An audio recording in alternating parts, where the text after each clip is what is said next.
Avoir les mains toujours propres, c'est ce que promet une borne de désinfection mise au point en Isère. Une innovation sortie de l'imagination d'une toute jeune start-up il y a quelques années déjà. Mais avec l'apparition du coronavirus, les demandes se sont multipliées. Gilles Ragri avec Damien Borelli. C'est une grande borne posée à l'entrée d'une entreprise, d'une cantine ou encore d'une station de métro. Dès que vous approchez les mains, elle change de couleur et se met en action. Il suffit simplement d'introduire les mains pendant 7 secondes dans notre machine. On dispense une lotion qui est hydrovégétale, 100% d'origine naturelle. Et nos bornes sont connectées aussi en 3G pour assurer le suivi. Après, il suffit de se frotter les mains 30 secondes environ, mais cela, tout le monde en a pris l'habitude aujourd'hui. La petite start-up de Mélan, Everclean Hand, a vu sa notoriété décuplée grâce à l'épidémie. L'idée de garder les mains propres en entreprise qu'elle défendait depuis sa création en 2017 est devenue un credo planétaire.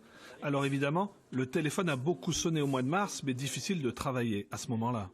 C'est une situation qui a été vraiment paradoxale parce qu'on s'est retrouvé effectivement avec un très grand nombre d'appels entrants et des personnes qui voulaient nous commander des bornes rapidement, mais en même temps en ayant tous nos partenaires industriels qui se sont arrêtés puisque l'ensemble de leurs collaborateurs ont dû se mettre à l'abri de Covid. Depuis, on s'est rattrapé puisque forcément, au fur et à mesure, nos partenaires ont repris le travail et on a accéléré avec un plan d'industrialisation qui nous permet aujourd'hui de livrer de plus en plus de bornes chaque semaine.